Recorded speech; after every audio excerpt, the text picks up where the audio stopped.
விறுவிறுப்பான அரசியல் நிகழ்வுகள் குறித்த ஆய்வுகள், நியாயங்களின் நிறம் மாறாத கூர்மையான விமர்சனங்கள், தீமைகளை சுட்டெரிக்கவும் நல்ல அரசியலை வளர்த்தெடுக்கவும் அறிவார்ந்த விவாதங்கள், இளைய தலைமுறையிடம் விழிப்புணர்வை ஊட்டும் விரிவான வரலாற்று விளக்கங்கள், கலை, இலக்கியம், ஆன்மீகம், பண்பாடுகளை படம் பிடித்து காட்டும் கருத்தோவியங்கள் வாரந்தோறும் உங்கள் தமிழருவி தர்பாரில் அணிவகுக்கும்.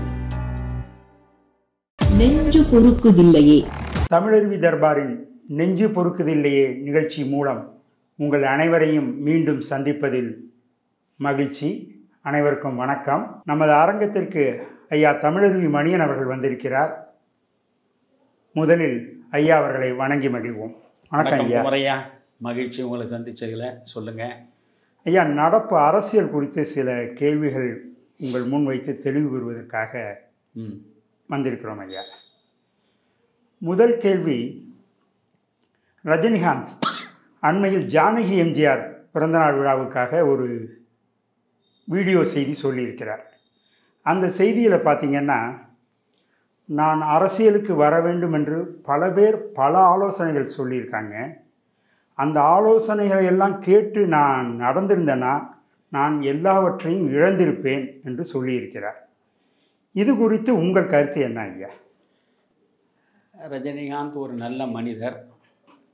என்னை பொறுத்தவரையில் 3 ஆண்டுகள் ரஜினி அவர்கள் அழைக்கிற போதெல்லாம் சென்று அவர் வீட்டில் மணிக்கணக்கில் சந்தித்து பேசியிருக்கிறேன். எல்லா வகையிலும் எனக்கு உரிய மரியாதையை அவர் வழங்கி சிறந்த முறையில் தன்னுடைய அன்பை வெளிப்படுத்தியவர்தான். அதிலெல்லாம் இந்த மாற்று கருத்தும் இல்லை. அவர் கடைசி தருணத்தில் அரசியலுக்கு நான் வரப்போவதில்லை ஐயா என்று என்னிடம் சொன்ன பிறகும் அவரை பற்றி அவதூறாக நான் எதையும் பேசவில்லை. திடீரென்று நான் நடுத்தெருவில் நின்றுவிட்டது போன்ற ஒரு உணர்வை அப்பொழுது அடைந்தது உண்மை. ஏனென்றால் மாற்று அரசியலை வளர்த்தெடுக்க வேண்டும் என்கிற ஒற்றை நோக்கத்திற்காகத்தான் 3 ஆண்டுகள் அவரை நான் சந்தித்தேன். அவரோடு நிரம்ப நான் உரையாடினேன். பல்வேறு செய்திகளை பரிமாறிக்கொண்டோம்.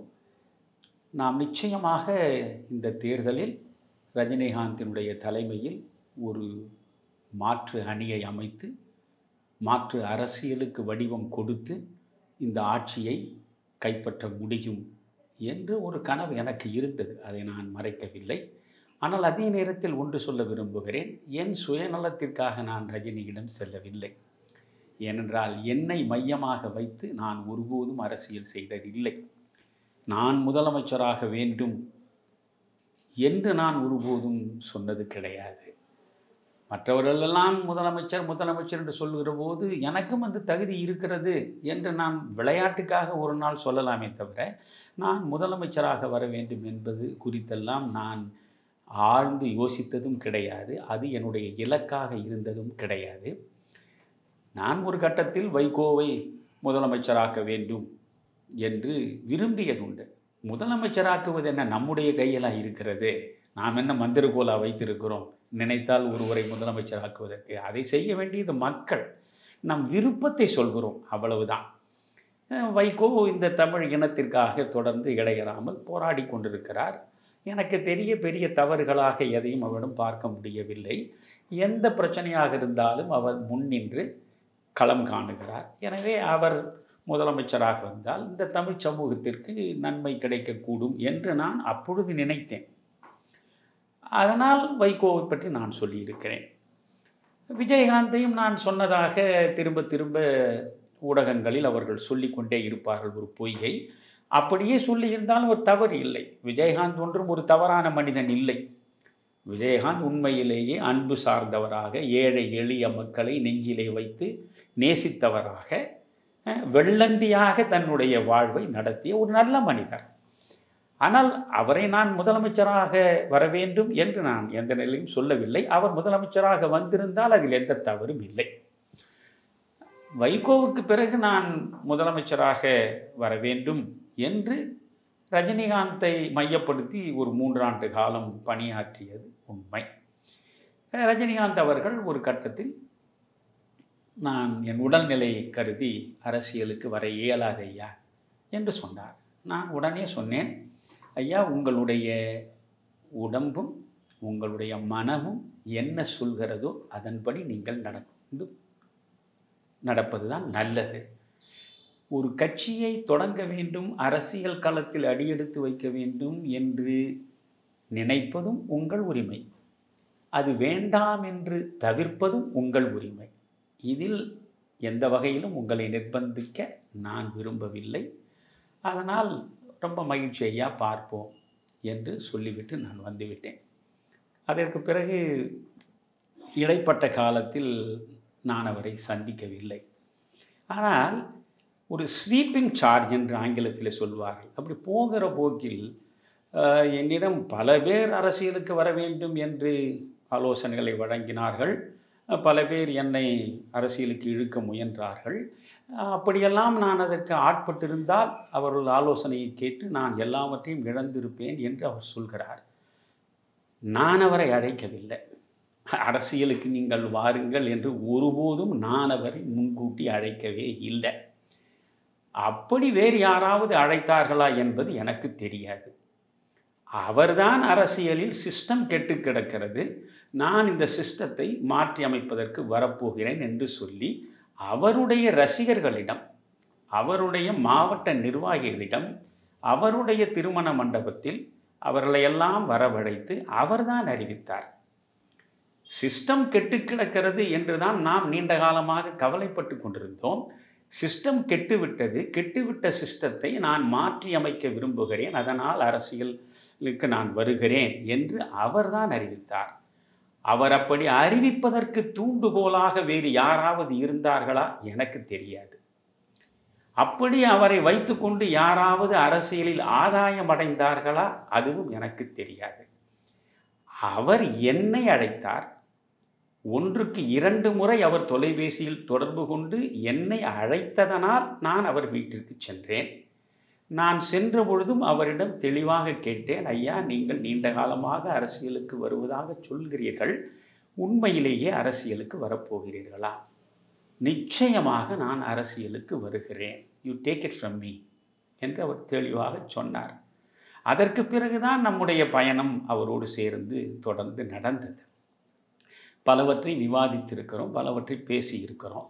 ஆனால் இது நாள் வரையில் நான் அவரோடு என்னென்ன பேசினேன், அவர் என்னென்ன சொன்னார் என்பதையெல்லாம் நான் எங்கேயும் பெரிதாக வெளிப்படுத்தியதில்லை. நீங்கள் அவர் அரசியலில் நான் இனி வருவதற்கு வாய்ப்பில்லை என்று அறிக்கை கொடுத்து விட்ட நிலையில் எத்தனை மீடியாக்கள் என் வீட்டை முற்றுகையிட்டன, இதற்கு உங்கள் எதிர்வினை என்ன என்று எத்தனை மீடியாக்கள் என்னை கேட்டன. நான் எந்த மீடியாவிடமும் வாய் திறக்கவில்லை. அதற்கு பதிலாக புதிய தலைமுறை தொலைக்காட்சியில் என்னை அவர்கள் கேட்டபொழுது இவருடைய நிலையை முழுமையாக நியாயப்படுத்தி நீண்ட விளக்கம் கொடுத்தேன்.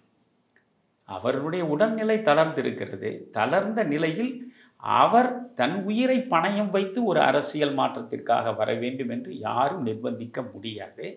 எனவே அவரை தவறாக யாரும் புரிந்து கொள்ளவும் கூடாது என்று அவருடைய நிலைப்பாட்டை நியாயப்படுத்தி நீண்ட நேரம் நான் அன்று புதிய தலைமுறையில் இருந்த கார்த்திகை செல்வனிடம் நிரம்ப அவருக்காக பேசினேன். எல்லா இடங்களிலும் அவருக்காக பேசியிருக்கிறேன். அவரை கொஞ்சம் கூட கீழே இறக்கி விடாமல், அவருடைய பிம்பம் சிறிதளவும் சிதைந்து விடாமல், அவருடைய நிலைப்பாட்டை நியாயப்படுத்தித்தான் நான் எல்லா இடத்திலும் பேசியிருக்கிறேன். சமீப காலங்களில் எப்பொழுதோ ஒரு முறை ஒரு நேர்காணலில் ஒருவர்கள் கேட்ட பொழுது, ஐயா, நான் அரசியலுக்கு வரப்போவதில்லை என்று அவர் சொன்ன நிலையில் நிச்சயம் வருவார் என்று நீங்கள் சொல்லிக்கொண்டே இருந்தீர்கள், அவரும் வருகிறேன் என்று அறிவித்தார். அறிவித்த பிறகு அவர் வரவில்லை என்கிற நிலையில் உங்கள் மனோநிலை எப்படி இருந்தது என்று கேட்டபொழுது நான் அப்பொழுது சொன்னேன், நான் உண்மையிலேயே என்னால் அதை ஜீரணிக்க முடியாத நிலையில் மனம் தளர்ந்து போனேன், மனம் நொறுங்கி விட்டேன், ஒரு கட்டத்தில் கண்ணீர் விட்டு அழுதேன் என்று நான் சொல்லியிருக்கிறேன். அப்பொழுதும் என் நிலையை நான் சொன்னேனே தவிர அவரை குறை சொல்லவில்லை. அதனால் முதல் உங்கள் கேள்விக்கு நான் தரக்கூடிய விளக்கம், அவரை யார் யார் அரசியலுக்கு வர வேண்டும் என்று அழைத்தார்கள், ஆலோசனைகளை வழங்கினார்கள், பின்னாலேயே இருந்து தள்ளினார்கள் என்பதெல்லாம் எனக்கு தெரியாது. என்னை அவர் அழைத்தார். உங்களோடு சேர்ந்து அரசியல் செய்ய நினைக்கிறேன் என்று அவர் என்னை அழைத்தார். இந்த இடத்தை நீங்கள் அடிக்கோடிட்டு மறுபடியும் தெரிந்து கொள்ள வேண்டும். என்னை அவர் அழைத்தார், அவரை நான் அரசியலுக்கு அழைக்கவில்லை.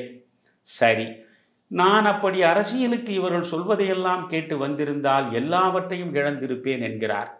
அவரிடம் யார் யார் எதை பெற்றார்களோ எனக்கு தெரியாது. என்னுடைய வாழ்வில் எவரிடத்தும் கை நீட்டி நான் எதையுமே பெற்றதாக ஒரு மனிதன் கூட பல்லில் நாபட பேசிவிடவே முடியாது. இவரோடு நான் 3 ஆண்டுகள் தொடர்ந்து சந்தித்து அவர் வீட்டில் பேசியிருக்கிறேன். அவரோடு என்னுடைய சந்திப்பு தொடர்ந்து இருக்கிறது. அவரிடமிருந்து நான் பெற்றது என்ன தெரியுமா? 3 ஆண்டுகளில் 2 முறை அவராக விரும்பி என்னிடம், ஐயா மிளகு ரசம் குடிக்கிறீர்களா என்று கேட்டார். மிளகு ரசத்தை அவர் கொண்டு வர சொன்னார். ஒரு நாள் ஒரு கோப்பை மிளகு ரசத்தை பருகினேன். இன்னொரு முறை சென்ற பொழுதும், ஐயா மிளகு ரசம் நீங்கள் விரும்பினால் குடிக்கிறீர்களாண்டார். குடிக்கிறேன் ஐயா என்றேன். கொடுத்தார், குடித்தேன். 3வது முறை அவர் என்னை மிளகு ரசம் குடிக்கிறாயா என்று கேட்கவும் இல்லை, குடிப்பதற்கு நான் விரும்பவும் இல்லை. இந்த 3 ஆண்டுகளில் ரஜினிகாந்த் என்கின்ற மனிதரிடம், அந்த சூப்பர் ஸ்டாரிடம் நான் அடைந்தது 2 கோப்பை மிளகு ரசத்தை தவிர வேறு எதுவுமே கிடையாது. அவர் ஒரு ஆன்மீகவாதி. இதை அவரால் மறுக்க முடியுமா? அவரை வைத்துக்கொண்டு ஏதாவது ஒரு ஆதாயத்தை நான் பெற்றிருக்கிறேன் என்று அவரால் சொல்ல முடியுமா? அவர் உண்மையை சொல்வது என்றால் அப்படி சொல்லுகிற பொழுதே என்ன சொல்லி இருக்க வேண்டும்? என்னிடம் 3 ஆண்டு காலம் முடிந்து நான் அரசியலுக்கு வரவில்லை என்று தெரிவித்தாரே, அதற்கு பிறகு அவர் என்ன சொன்னார் தெரியுமா? அவர் மனப்புத்தகத்தில் நிச்சயமாக அது இருக்கும், மறைக்க முடியாது. அவர் என்னிடம் சொன்னார், ஐயா நான் அரசியலுக்கு வருவது என்று முடிவெடுத்த நிலையில் பலர் என்னை சந்தித்தார்கள், பலர் என்னிடம் பலவற்றை பேசினார்கள், பலரோடு நானும் பேசினேன். ஆனால் இந்த அரசியலுக்கு வருவேன் என்று சொன்னதன் மூலம் எனக்கு ஒரே ஒரு நல்ல பயன் கிடைத்தது. என்னையா என்று கேட்டேன். வேறொன்றும் இல்லை, அது உங்களுடைய அன்பும் நட்பும் தான் என்று சொன்னார். அரசியலுக்கு வருவதாக நான் அறிவித்ததனால் நான் பெற்ற ஒரே நல்ல பயன் உங்களுடைய அன்பும் நட்பும் தான் என்று சொன்னார். இதை அவரால் மறுக்கவும் முடியாது, மறக்கவும் முடியாது. அவரை ஒரு ஆன்மீகவாதியாகத்தான் இன்றும் நான் பார்க்கிறேன். எனவே ஆன்மீகவாதிக்கு பொய் உரைப்பது இலக்கணம் இல்லை. அதனால் 2 கோப்பை மிளகு ரசத்தை தவிர வேறு எதையும் நான் குடிக்கவில்லை. இவற்றை கூட நான் ஏன் சொல்ல வேண்டி வருகிறது என்றால், அவதூறுகளை பரப்புவதையே தங்கள் வாழ்வியலாக வைத்து கொண்டிருக்கின்ற மிக மலினமான மனப்போக்கு உடையவர்கள் ஊடகங்களில் உட்கார்ந்து கொண்டு தமிழறிவு மணியன் ரஜினிகாந்திடம் கோடி கோடியாக பெற்றுவிட்டார், அவர் கோடி கோடியாக பெற்றார், அர்ஜுனமூர்த்தி கோடி கோடியாக பெற்றார், இந்த 2 பேருக்கும் கொடுத்ததனால் இனியும் கொடுப்பது என்ற நிலை வந்தால் நாம் எங்கே போய் நிற்பது என்று அச்சப்பட்டுதான் அவர் அரசியலுக்கு வருவதையே நிறுத்திவிட்டார் என்று சொல்லக்கூடிய மகானுபாவர்கள் இந்த மண்ணில் இருப்பதனால் இந்த விளக்கத்தை நான் தர வேண்டி இருக்கிறது. எவரிடத்தும் எதையும் நான் பெற்றதில்லை. என் மனைவி இருதய அறுவை சிகிச்சை செய்து கொண்ட நிலையில் எனக்கு முழு செலவையும் ஏற்றுக்கொள்வதற்கு முன்வந்தவர்கள் பட்டியலே நீளமானது. என் 40 ஆண்டு காலத்திற்கு மேல் என் நெஞ்சுக்கு மிகவும் நெருக்கமான பன்முக கலைஞர் சிவகுமாரிலிருந்து, வைகோவிலிருந்து, மத்திய அமைச்சராக அன்றிருந்த பொன் ராதாகிருஷ்ணனிலே இருந்து என் நெஞ்சில் எப்பொழுதும் நீங்காத இடத்தை பெற்றிருக்கின்ற என்னுடைய உற்ற தோழர் என்று சொல்வதா, உற்ற சகோதரர் என்று சொல்வதா தெரியவில்லை. அப்படிப்பட்ட ஒரு நிலையில் நான் வைத்திருக்கிற வாசன், தமிழ் மாநில காங்கிரசின் தலைவர், அவர் வரை அத்தனை பேரும் இந்த செலவு முழுவதையும் நாங்கள் ஏற்றுக்கொள்கிறோம், நீங்கள் பொருளாதார வலிமை இல்லாதவர், அதனால் இந்த செலவை நாங்கள் ஏற்றுக்கொள்கிறோம் என்று சொன்ன நிலையில் ஒருவருடைய பணத்தையும் நான் கை நீட்டி பெற தயாராக இல்லை. ஒவ்வொருவரிடம் நான் சொன்னேன், இதையெல்லாம் யார் யார் எவ்வளவு கொடுக்க வந்தார்கள், யார் யார் எதையெல்லாம் செய்ய வந்தார்கள் என்று விளக்கினால் அது நீண்டு போகும். அவற்றையெல்லாம் சொல்ல வேண்டிய அவசியம் இல்லை. அத்தனை பேரும் உள்ளார்ந்த அன்போடு இந்த முழு செலவையும் நாங்கள் ஏற்றுக்கொள்கிறோம் என்று சொன்ன பொழுது ஒருவரிடம் கூட ஒரு ரூபாயையும் நான் பெறுவதற்கு தயாராக இல்லை. என்னுடைய மகனும் என்னுடைய மகளும் அவர்கள் வைத்திருந்த அணிகலன்களை எல்லாம் மொத்தமாக கொண்டு போய் விற்று அதில் கிடைத்த பணத்தை வைத்துத்தான் அப்பல்லோவிலே இருந்து என்னுடைய மனைவி அறுவை சிகிச்சை முடிந்த நிலையில் வீட்டுக்கு வரக்கூடிய சூழல் அமைந்ததே தவிர யாருடைய உதவியையும் நான் ஒருபோதும் பெற்றதில்லை. நான் இந்த நிலையிலும் வைகோவை நினைக்கிற பொழுது நான் நெகிழ்ந்து போவேன். காரணம், வைகோ நான் அப்பல்லோவில் தொடர்ந்து அமர்ந்து கொண்டிருக்கிறேன் என் மனைவிக்காக என்று எப்படியோ செய்தியை யார் மூலமோ அறிந்து அவரே தொலைபேசியில் தொடர்பு கொண்டு, ஐயா நான் கலிங்கப்பட்டியிலிருந்து பேசுகிறேன், நீங்கள் என்ன அப்பல்லோவில் அமர்ந்து கொண்டிருக்கலாமே என்ன? ஒருவர் சொன்னார் எனக்கு, என் மனைவிக்கு இருதய அறுவை சிகிச்சை நடக்கிறது ஐயா, பைபாஸ் சர்ஜரி, அதனால் இங்கே இருக்கிறேன், இதையெல்லாம் எங்களுக்கு சொல்வதில்லையா நீங்கள் என்று சொல்லிவிட்டு மறுநாள் காலையிலேயே அப்பல்லோவுக்கு வந்து விட்டார். வந்தவர் என்னை கைப்பிடித்து அழைத்து கொண்டு பிரதாப் ரெட்டியிடம் போய் என்னை பற்றி மிக உயர்வாக சொல்லி, இவருடைய மனைவிக்கு அறுவை சிகிச்சை நடக்கிறது, உண்மை நிலையை எனக்கு நீங்கள் சொல்லுங்கள் என்றார். அந்த பிரதாப் ரெட்டி அங்கிருந்தபடியே அறுவை சிகிச்சை செய்த கிரிநாத் அவரோடு தொடர்பு ஏற்படுத்தி கொடுத்தார். கிரிநாத்திடம் வைகோ அவர்கள் பேசினார், என்ன நிலையில் இருக்கிறது என்று. அப்பொழுது கிரிநாத் சொன்னார், இந்த பெண்மணியினுடைய இருதயத்தில் பிளாக்குகள் இருக்கின்றன, வால்வும் கெட்டிருக்கிறது, ஆனால் இரண்டையும் என்னால் சரிப்படுத்த முடியாது, பிளாக்குகளை சரிப்படுத்தி இவர்களுக்கு அறுவை சிகிச்சை வெற்றிகரமாக முடித்து விடலாம், இந்த வால்வு மாற்றம் பிறகு மெல்ல பார்த்து கொள்ளலாம், இதுதான் நிலைமை என்று அவர் சொன்னார். அறுவை சிகிச்சை நடக்கிறது. நினைந்து பாருங்கள், என் கரத்தை பிடித்தபடி அறுவை சிகிச்சை நடந்த 3 மணி நேரமும் என் பக்கத்திலேயே வைகோ அமர்ந்து கொண்டிருந்தார். நான் சொன்னேன், ஐயா வந்தீர்கள், நிலைமையை அறிந்து கொண்டீர்கள், நீங்கள் சென்று உங்கள் வேலையை பாருங்கள், நான் பார்த்து கொள்கின்றார். முடியவே முடியாது என்று 3 மணி நேரம் என்னோடு உட்கார்ந்திருந்தார். அறுவை சிகிச்சை வெற்றிகரமாக முடிந்தது என்ற செய்தி கிடைத்த பிறகு அவர் சொன்னார், நான் டெல்லிக்கு போகிறேன், மறுநாள் காலையில் ஈழத்தமிழர்கள் நலனுக்காக சிலவற்றை மோடியிடம் பேச டெல்லி போகிறேன், ஆனால் நான் போய்விட்டு திரும்பி வந்து என் மனைவியோடு உங்கள் மனைவியை நான் மருத்துவமனையில் பார்க்க வருகிறேன் என்று சொல்லிவிட்டு புறப்பட்டார். சரி போய் வாருங்களேயாங்க. மறுநாள் காலை 6 மணிக்கு டெல்லியிலிருந்து அவர் என்னிடம் தொடர்பு கொண்டு பேசுகிறார். அண்ணே, உங்களுடைய பொருளாதார நிலைமை எனக்கு தெரியும், நான் நேருபட உங்களிடம் கேட்டிருப்பேன், ஆனால் எனக்கு தயக்கமாக இருந்தது.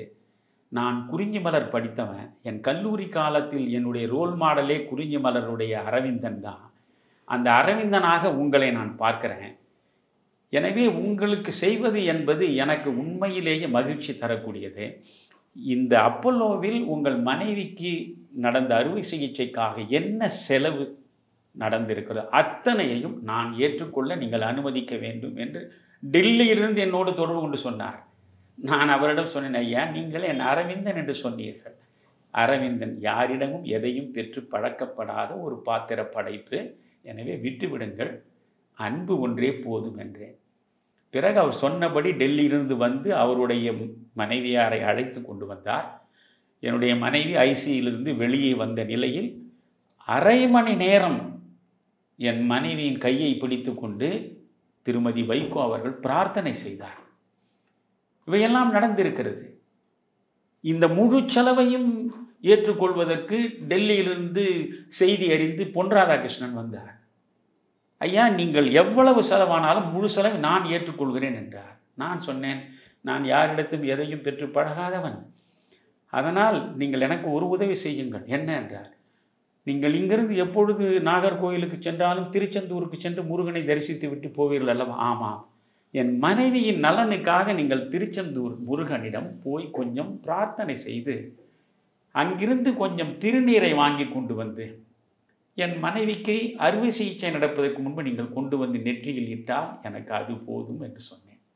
அதை அவர் அப்படியே செய்தார். வாசன் வேண்டிய அளவுக்கு பணத்தை நான் கொடுக்கிறேன் ஐயா, நீங்கள் வேறு நான் வேறு அல்ல, நாம் ஒரு குடும்பம், இந்த முழு பணத்தையும் நான் தருகிறேன், தயவு செய்து வேண்டாம் ஐயா, என்னை சங்கடப்படுத்தாதீர்கள் என்றேன். நீங்களே சாட்சி. பண்புக கலைஞர் சிவகுமார் அவர்கள் எல்லா செலவையும் நான் ஏற்றுக்கொள்கிறேன் என்று என்னை வீட்டிற்கு அழைத்து வற்புறுத்தி பணத்தை மேஜையின் மீது வைத்த பொழுது என்னை நீங்கள் தயவு செய்து விட்டு விடுங்கள், எவரிடத்தும் பணம் பெற்று எனக்கு பழக்கமே கிடையாது, அதனால் என்னை மன்னியுங்கள் என்று வேகமாக நான் ஒரு ஆட்டோவை பிடித்து கொண்டு அப்போலோவுக்கு வந்து விட்டேன். அதற்கு பிறகு உங்களோடு அவர் தொடர்பு கொண்டு, ஆமாம் அப்படித்தான் ஒரு வரட்டு லட்சியவாதி, இந்த பணத்தை எடுத்துக்கொண்டு நீங்கள் செல்லுங்கள் என்று அவர் சொன்னார். நீங்கள் என்னோடு தொலைபேசியில் தொடர்பு கொண்டு, ஐயா சிவகுமார் சார் இப்படி சொல்கிறார், நான் அந்த பணத்தை போய் வாங்கி கொண்டு வரட்டுமா, அப்படி வாங்குவதென்றால் உங்களுக்கும் எனக்கும் இடையே உள்ள உறவு உடனடியாக அறுபட்டு விடும் முறையா, அதை மனதில் வைத்துக் கொள்ளுங்கள் என்று சொல்லி நான் தவிர்த்தேன் இல்லையா? நீங்கள் என் எதிரிலேயே வாழ்கால சாட்சியாக அமர்ந்து கொண்டிருக்கிறீர்கள். இப்படி ஒரு மனிதனும் என் மனைவியின் மருத்துவ செலவை ஏற்றுக்கொள்கிறோம் என்று சொன்ன பொழுது அந்த உள்ளார்ந்த அன்பின் அடிப்படையில் தான். ஆனால் அதை ஒருபோதும் ஏற்கவில்லை. நான் வாங்கி பழகியவன் இல்லை. நான் புரியுது. நல்லாறு எனினும் கொளல் தீது, மேலுலகம் இல்லெனினும் ஈதலே நன்று என்ற குறளை படித்தவன் நான். அடுத்தவரிடம் கை நீட்டுவது பெரிய தப்பு ஒன்றும் இல்லை, நல்லாறு நல்ல வழிதான். ஆனாலும் கூட கொளல் தீது, அடுத்தவனிடம் பெறுவது தீயது. அதனால நான் யாரிடமும் எதையும் பெற்று பழகியவன் இல்லை. இதைவிட இப்போ ரஜினிகாந்தினுடைய நல்ல பண்புகளை நான் சொல்கிறேன். அவரை நான் அடிக்கடி சந்தித்து கொண்டிருந்த நேரம் அது அரசியல் மாற்றத்திற்காக. அப்பொழுது காவேரி மருத்துவமனையில் என்னுடைய மனைவி வாழ்வு மாற்றத்திற்காக அனுமதிக்கப்பட்டிருந்த நேரம். அவர் தொலைபேசியில் தொடர்பு கொண்டு, ஐயா உங்களை சந்திக்க முடியுமா, இன்று வருகிறீர்களா என்று கேட்டார். ஐயா இப்பொழுது நான் காவேரி மருத்துவமனையில் இருக்கிறேன் என்றேன். ஏன் அங்கே இருக்கிறீர்கள் என்றார். என் மனைவிக்கு இப்படி வாழ்வு மாற்றம். ஐயா வாழ்வு மாற்றம் என்றால் லட்சக்கணக்கில் செலவாகுமே. ஆமாம் ஐயா, 21 லட்சம் ரூபாய் ஆகும் என்று சொல்கிறார்கள். என்ன செய்வீர்கள்? அந்த பணம் முழுவதையும் நான் கொடுத்து விடுகிறேன், தயவு செய்து எனக்கு இந்த ஒன்றை நீங்கள் ஒத்துக்கொள்ளுங்கள், நான் பணத்தை முழுவதுமாக கொடுத்து விடுகிறேன். இல்லை ஐயா, என் மகனுக்கு பல்லடத்திற்கு பக்கத்தில் ஒரு 600 சதுர அடிக்கு ஒரு சிறிய அப்பார்ட்மெண்ட் இருக்கிறது, அதை அவன் விற்று விட்டான். 26 லட்சம் ரூபாய்க்கு விற்று அந்த தொகையோடு அவன் இங்கே வந்திருக்கிறான். எனவே அதை பற்றி நீங்கள் கவலைப்பட வேண்டியதில்லை. Let us be friends for ever. இறுதி வரை நண்பர்களாக இருப்போம். எந்த நிலையிலும் எவரிடத்தும் எதையும் பெற்று வாழுகிற வாழ்க்கை எனக்கு இல்லை. ரஜினியால் மறுக்க முடியுமா? இப்படி எந்த ஒரு மனிதனிடமாவது நான் ஒரு சின்னஞ்சிறு உதவியை ஒரு அரசியல் தலைவரிடமாவது பெற்றிருப்பேனா? நான் இதுவரையில் தேர்தலில் நின்றதே இல்லை. ஆனால் இன்றைக்குள்ள எல்லா அரசியல் கட்சி தலைவர்களும் ஒரு கூட்டணி அமைத்து கொண்டு அந்த கூட்டணியினுடைய தலைமையில் இருக்கக்கூடிய கட்சி தலைவரிடம் போய் அவர்கள் கை நீட்டி பணத்தை பெற்றுக்கொண்டு தான் தேர்தலில் போய் நிற்கிறார். நான் அதை குறையாக சொல்லவில்லை. அவர்கள் பணத்தை எந்த கூட்டணியில் இருக்கிறார்களோ அந்த கூட்டணியினுடைய முக்கிய பாத்திரத்தை எது வகிக்கிறதோ அந்த கட்சியினுடைய தலைவர், அந்த தலைவர் கொடுக்கக்கூடிய நன்கொடை அல்லது அந்த தலைவர் கொடுக்கக்கூடிய உதவி, அதை பெற்றுத்தானே அவர்கள் போய் தேர்தல் களத்தில் நிற்கிறார்கள். இப்பொழுது சென்ற தேர்தலில் கூட மார்க்சிஸ்ட் கம்யூனிஸ்டுக்கு இந்திய கம்யூனிஸ்டுக்கும் சேர்த்து 25 கோடி கொடுத்தோம் என்று இவர் தேர்தல் கமிஷனில் அவர் திராவிட முன்னேற்ற கழகம் அது அறிக்கையாக கொடுத்ததுனாலே தான் அது வெளியே வந்தது. இதை நான் குறையாக சொல்லலை. ஆனால் நான் அப்படி எந்த தேர்தலிலும் போய் நின்று எந்த தலைவர்களிடமும் போய் சென்று அவர்களிடம் போய் கை நீட்டி 1 ரூபாயை வாங்கி இருப்பேன் என்று உலகத்தில் யாராவது ஒரு கட்சி தலைவராக சொல்ல முடியுமா? ஆனால் ரஜினிகாந்துக்காக ரஜினிகாந்திடம் நான் பெற்றது 2 கோப்பை மிளகு ரசம். ஆனால் ரஜினிகாந்த் அரசியலுக்கு வருவது என்று முடிவெடுத்த நிலையில் அவரை வரவேற்பதற்கான களத்தை ஒழுங்குபடுத்துவதற்கு திருச்சியில் அரசியல் மாநாட்டை நாம் நடத்தினோம். 16 லட்சம் ரூபாய் அந்த மாநாட்டுக்கானது. உழவர் சந்தையில் ஏறக்குறைய 40,000 பேர் அன்று திரண்டார்கள். புரிகிறதா? அவ்வளவு நீங்கள் ரஜினிகாந்தினுடைய ரசிகர்கள் தமிழ்நாடு முழுவதும் இருக்கக்கூடியவர்கள் அவ்வளவு மகிழ்ச்சியாக அந்த நிகழ்ச்சியில் பங்கேற்றார்கள். ஆனால் மிக தெளிவாக நான் காந்திய மக்கள் இயக்கத்தில் இருந்த மாவட்ட தலைவர்களை அழைத்து சொன்னேன், ஒரு மாவட்டத்திற்கு 50,000 ரூபாயை நீங்கள் வசூல் செய்து வழங்க வேண்டும். 50,000 ரூபாய் என்பது பெரிய தொகை இல்லை, முயன்று வசூல் செய்யுங்கள். அப்படி அவர்கள் வசூல் செய்து கொடுத்தது தான் 16 லட்சம். தெளிவாக சொன்ன, ஒரு ரஜினி ரசிகரிடம் கூட ஒரு ரூபாயையும் நீங்கள் ரஜினிக்காக நடத்துகிற மாநாடு என்று சொல்லி பெறக்கூடாது. மிக தெளிவாக சொல்லி, இந்த இயக்கத்தில் இருந்த ஒருவனும் ஒரு ரஜினி ரசிகரிடமும் ஒரு ரூபாய் பெற்றது கிடையாது. இப்பொழுது எல்லா ரஜினி ரசிகர்களும் இருக்கிறார்கள் அல்லவா, அவர்களும் இதை பார்ப்பார்கள் அல்லவா. ஆக இவர் வர வேண்டும் என்பதற்காக காந்திய மக்கள் இயக்கம் 16 லட்சம் ரூபாய் செலவழித்திருக்கிறதே தவிர இவரிடம் இருந்து 16 காசையும் பெற்றதில்லை. எந்த விதமான சுகங்களையும் நாங்கள் இவர் மூலமாக அனுபவித்ததும் இல்லை. ஆனால் காலம் முழுவதும் ஒரு களங்கத்தை, ஒரு பழியை நான் சுமந்து கொண்டிருக்கிறேன். என்னை யாராவது பழிக்க வேண்டும், என் மீது யாராவது ஒரு களங்கத்தை சுமத்த வேண்டும் என்று நினைத்தால் என் வாழ்வியலில் தேடி தேடி பார்த்தாலும் அவர்களால் எதையும் காண முடியாத நிலையில், நீ தமிழனாக இல்லாத ஒரு நடிகர் தமிழ்நாட்டின் முதலமைச்சராக கொண்டு வருவதற்கு நீ போய் அவர் பக்கத்தில் போய் நின்றாயே, ரஜினியிடம் போய் நின்றாயே, அவர் கன்னடர், அவர் தமிழர் அல்ல என்றெல்லாம் கேலி பேசி அன்றைக்கு இந்த சமூக வலைத்தளங்களில் என்னை பற்றி, என் குடும்பத்தை பற்றி, என் மனைவியை பற்றி, என் பிள்ளைகளை பற்றி எல்லாம் எவ்வளவு இழிந்த சொற்களால் அவதூறு வார்த்தைகளை அள்ளி தெளித்து அத்தனை அசிங்கங்களையும் அவமானத்தையும் ரஜினிக்காக நான் பொறுத்து கொண்டேன். ரஜினி எனக்கு நன்றி கடன் பட்டவர், ரஜினிக்கு எந்த வகையிலும் நான் நன்றி கடன் பட்டவன் இல்லை. எனவே இந்த விளக்கத்தை பெற்ற பிறகும் ரஜினியிடம் தமிழர் மணியன் கோடி ரூபாய் பெற்றார், அவர் பல கோடி பல முறை வாங்கினார் என்று பேசுகிற மிக மலினமான மனம் படைத்த மன நோயாளிகள் மீண்டும் தொடர்ந்தால் அது குறித்து எனக்கு கவலை இல்லை. இனி இதை பற்றி விளக்கம் எந்த இடத்திலும் எந்த நிலையிலும் நான் சொல்ல தயாராக இல்லை. ஐயா, ரஜினி விவகாரத்தில் உங்களைப் போல் பெருந்தன்மையாக யாரும் நடந்து கொண்டிருக்க முடியாது, அதில் மாற்று கருத்தே இல்லை. நீங்கள் குறிஞ்சி மலர் அரவிந்தனும் பொன்விலங்கு சத்தியமூர்த்தியும் சேர்ந்த கலவை என்பதில் எப்போதுமே எங்களுக்கு பெருமிதம். ஐயா, அடுத்து ரஜினியை போயஸ் தோட்டத்து இல்லத்தில் சென்று சீமான் சந்தித்திருக்கிறார். சந்தித்து விட்டு நாங்கள் 2 பேரும் என்ன பேசிக்கிட்டோங்கிறது வெளியில் சொல்ல வேண்டிய அவசியம் இல்லை, எங்கள் சந்திப்பை பார்த்து பல பேர் பயந்து போயிட்டாங்க அப்படின்றாங்க. உண்மையிலேயே அந்த மாதிரிங்களா இருக்குங்க ஐயா? சீமான் அவர்கள் இப்பொழுது ஒரு முறை தான் சந்தித்திருக்கிறார். நான் ரஜினியை இந்த 3 ஆண்டுகளில் பல முறை நான் சந்தித்து மணிக்கணக்கில் நான் பேசியிருக்கிறேன்.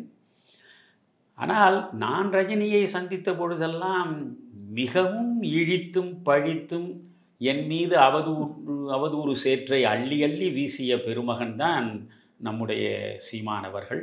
என்னை பற்றி மட்டுமல்ல, சொல்ல முடியாத அளவுக்கு ரஜினிகாந்தை தரம் தாழ்ந்து விமர்சித்த மனிதர் தான் நம்முடைய சீமானவர்கள். காலங்கள் மாறும், காலங்களுக்கு ஏற்றாற்போல் கோலங்கள் மாறும், கோலங்களுக்கு ஏற்றாற்போல் கொள்கைகளும் மாறும். அதனால் அதில் வியப்பதற்கு ஒன்றும் இல்லை. நேற்று படித்தவர்கள் இன்று பாராட்டுவார்கள், இன்று பாராட்டுபவர்கள் நாளை படிப்பார்கள். சீமானவர்கள் உண்மையிலேயே ஒரு பிறந்த நாளுக்காக ஒரு மூத்த கலை உலகத்தின் சூப்பர் ஸ்டார் என்பதனால் அவரிடம் ஆசி பெறுவதற்காக சென்றிருந்தால் அதை பற்றி பேசுவதற்கு எந்த செய்தியும் இல்லை. ஆனால் அவரே நான் அவரிடம் அரசியல் பேசி இருக்கிறேன் என்றும் சொன்னார். அதுவும் தவறில்லை. அவர் ஒரு அரசியல்வாதி, அவரை போய் பார்க்கிறார். பார்த்து பேசுகிற பொழுது கலையுலகத்திலும் இவர் இருந்திருக்கிறார், அரசியல் தளத்திலும் இவர் இயங்கிக் கொண்டிருக்கிறார்.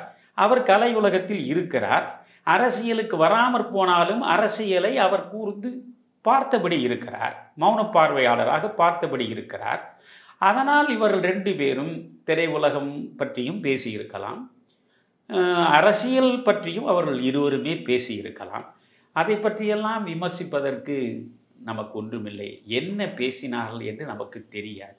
ஆனால் நான் அறிந்த ரஜினி எப்படி நடந்து கொள்வார் என்பது எனக்கு தெரியும்.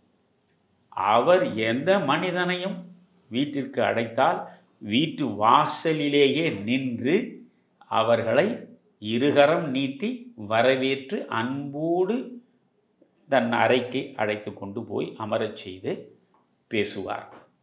விடை பெறுகிற போதும் கூட சென்று வாருங்கள் என்று சொல்லிவிட்டு அங்கேயே உட்கார்ந்திருக்க மாட்டார். அங்கிருந்து கையை பிடித்து கொண்டு மறுபடியும் வாசல் வரை வந்து நாம் காரில் ஏறி செல்லுகிற வரை குனிந்து வணக்கம் செலுத்திவிட்டு தான் பிறகு உள்ளே போவார். இதை 3 ஆண்டுகள் தொடர்ந்து நான் அனுபவித்திருக்கிறேன். எனவே அதே மாதிரி சீமானிடமும் அவர் அன்பாக வரவேற்றிருக்கலாம், அன்பாக அவர் அனுப்பி வைத்திருக்கலாம். அதிலெல்லாம் பிரச்சனை எதுவும் இல்லை. சீமானை பற்றி நான் இதில் பெரிதாக ஒன்றும் சொல்லவும் விரும்பவில்லை. நேற்று பேசிய சீமான் எப்பொழுதுமே ஒருவரை பற்றி அவதூறுகளை அள்ளி வீசுகிற பொழுது நிரம்ப யோசித்து வார்த்தைகளை வெளியிட வேண்டும். வார்த்தை தான் வாழ்க்கை. அதனால்தான் ஆதியில் வார்த்தை இருந்தது, வார்த்தை கடவுளோடு இருந்தது, வார்த்தையே கடவுளானது என்று நீங்கள் பைபிளை படித்தால் பார்க்கலாம். எனவே வார்த்தை கடவுளுக்கு சமம்.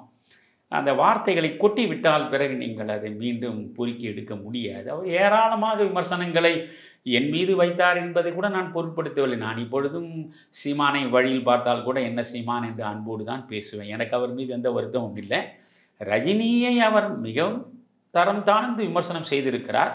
ஆனால் அதை பற்றி கொஞ்சமும் பொருட்படுத்தாமல் ரஜினி அவரை அழைத்து பேசியிருப்பது அவருடைய பெருந்தன்மையை காட்டுகிறது. இது இருவருக்கும் இடையில் நடந்தது. என்ன பேசினார்கள் என்று நமக்கு ஒன்றும் தெரியாது. தெரியாத நிலையில் அது குறித்து எந்த விமர்சனங்களையும் வைக்க நான் விரும்பவில்லை. இதுவரைக்கும் எங்களது கேள்விகளுக்கு பொறுமையாக, அழகாக, தெளிவான விளக்கங்களை தந்திருக்கிறீர்கள். தமிழருவி தர்பார் சார்பாக உங்கள் அனைவருக்கும் உங்களுக்கு எங்களுடைய நெஞ்சார்ந்த நன்றி ஐயா. வணக்கம். வணக்கம். இன்றைய அரசியல் சூழலில் ஒரு புதிராக மற்றவர்களுக்கு இருந்த ஒன்றை விளக்கமாக சொல்வதற்கான ஒரு வாய்ப்பை நீங்கள் வழங்கினீர்கள். அதனால் இனிமேல் ரஜினி குறித்தெல்லாம் நான் எதையும் யாரிடத்தும் சொல்வதாக இல்லை. சொல்ல வேண்டியது அனைத்தையும் உங்களிடம் சொல்லிவிட்டேன். அவ்வளவுதான். என்னை பொறுத்தவரையில் நாம் வாழுகிற வாழ்க்கை நெறி தவறாத வாழ்க்கையாக இருக்க வேண்டும். அரசியலை ஒருபோதும் தொழிலாக நாம் மாற்றக்கூடாது. அது ஒரு வேள்வி. பாலிட்டிக்ஸ் அது நம்முடைய காந்திய யுகத்தில் தலைவர்கள் எப்படி அதை நடத்தினார்கள். Politics is a mission, not a profession. இது ஒரு வேள்வி. பொதுமக்கள் நலனுக்காக நம்மையே நாம் அர்ப்பணித்து நடத்தக்கூடிய வேள்வி இது. ஆனால் அந்த வேள்வி இன்றைக்கு இழிதொழிலாக போய்விட்டது என்ற வருத்தம் நமக்கு இருக்கிறது. நாம் அந்த இழிதொழிலை செய்வதற்கு ஒரு நாளும் இல்லை. இவை சரியென்றால் இயம்புவதெம் தொழில், இவை தவறானால் எதிர்ப்பதெம் வேலை. இந்த நோக்கத்தோடு தான் 55 ஆண்டு கால அரசியல் வாழ்வும் நடந்து கொண்டிருக்கிறது. இது மேலும் தொடரும். நன்றி குமரையா. வணக்கம். ஐயா அவர்களுக்கு மீண்டும் நன்றி. இன்னொரு நிகழ்ச்சியில் மீண்டும் சந்திப்போம். வணக்கம்.